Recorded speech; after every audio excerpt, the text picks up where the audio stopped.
सर्व सिल्लोड तालुक्याच्या विविध गावाचे पंचायत समिती लेवलचे लोकांचे प्रश्न होते. कोणाचा घरकुलचा होता, कोणाचा रस्त्याचा होता, काही लोकांच्या विहिरीचा होता, काही लोकांचा गायगोठ्याचा होता.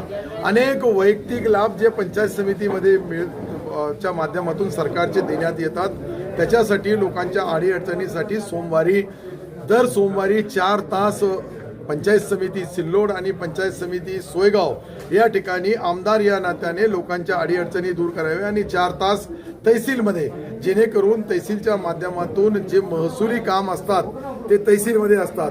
ग्रामविकासचे कामं आणि ग्रामपंचायत लेवलचे कामं असतील, ते सर्वचे सर्व जे इथे होतात त्या माध्यमातून तात्काळ त्याच्यावर कारवाई व्हावी. प्रत्येक आठवड्याला झालेल्या कामाचा आढावा घ्यावा आणि जे काम नाही झाले त्याच्याबद्दल बीडीओनी लेखी त्याची माहिती द्यावी. अशा पद्धतीचा एक नवीन उपक्रम, नाविन्यपूर्ण उपक्रम आपण चालू केलेला आहे.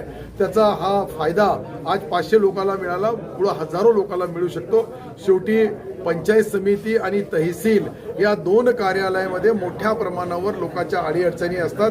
त्या अडीअडचणी दूर करण्याचा सर्व HOD समोर असतात आणि गोरगरिबांची कामं, शेतकरी, शेतमजूर, दलित, पीडित माणसाला न्याय देण्यासाठी जे पंचायत समिती आणि तहसील आहे यामध्ये आमदार या नात्याने मी यांचे एक दिवसभरमध्ये जे त्यांचे प्रश्न आहे त्या प्रश्नाची तात्काळ मंजुरी देणं, काही अडथळे असेल शासन लेवलवर, कलेक्टर महोदयांच्या लेवलवर असेल तिथे त्यांच्या लेवलला करायचं, CO च्या लेवलचे असेल जिल्हा परिषद CO माध्यमातून करावं, महाराष्ट्र शासनाच्या लेवलचे असेल तर शासनाच्या वतीने केले जाईल, जेणेकरून गोरगरिबांना, सामान्य माणसाला कुठंही त्याची अडवणूक पिडवणूक होऊ नये.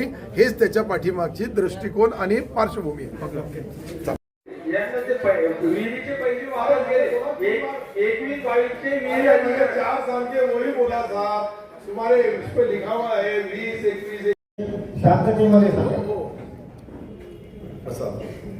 नाही, याच्यामध्ये काय घरकुल आहे, रोजगार हमी योजनेची कामं आहेत, विहिरी आहे. असेल प्रथम त्यांनी त्याचं स्वतःचं नाव सांगावं, गावाचं नाव सांगावं आणि काय तक्रार आहे ती मांडावी. जर लेखी स्वरूपामध्ये असेल तर आपण त्या तक्रारीला टोकन नंबर आढळण्यात आले की 10 नंबर, 1 नंबर, 5 नंबर माझ्या टोकन नंबरच्या तक्रारीचं काय झालं. जे असेल ते घरकुलाचा सर्वे कोण करत नाही. अरे बोरगाव बाजार कोणाकडे तर असेल ना, DRT कडचे लोक असतात ते. जे आमचे विधी अधिकारी आपल्या पंचायत समितीमध्ये कोण बघतो का मी घरकुलाचे. या आपल्या पंचायत समितीचे माजी सभापती कैलासवासी श्रीराम पाटील साळवे, तसंच आमच्या पंचायत समितीचे सदस्य त्यांचे वडील शिवण्याचे श्री पिकलचे कुटर यांना आपल्याला श्रद्धांजली वाहन क्रमप्राप्त आहे आणि त्यासाठी सर्वांनी श्रद्धांजली वाहण्यासाठी एक 15 दिवसापर्यंत शेतकरी सर मला पूर्ण प्रस्ताव तहसीलला पाठवला आहे सर. त्या ठिकाणी पंचायतला पाठवून तिथं स्पॉटचं हे करून 15 दिवसामध्ये मंगरुळ सारखे जितके गावं असतील तालुक्यामध्ये, डोंगरगावचा तोच प्रश्न आहे.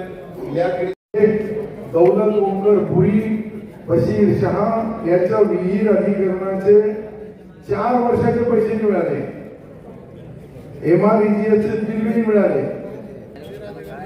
हॅलो साहेब, आमच्याकडं 50,000 पडेल. रुक्मणबाई मखरेचे का पैसे देते तुम्ही? त्याशिवाय मजदूर का भरत नाही? 2-2 वर्ष 3-3 वर्ष पैसे देणार नाही. त्याच्या गरीब माणसाने काय करायला पाहिजे? लगेच ताई तुमचं नाव लिहिलं गेलं, या आठवड्याभरमध्ये नाही आलं तर पुढची कारवाई मी करत. सरपंच बोरगाव बाजार बोला सर. त्यांचे 3 नाव होते, असलम शेख महम्मद आणि दौलत ओंकर.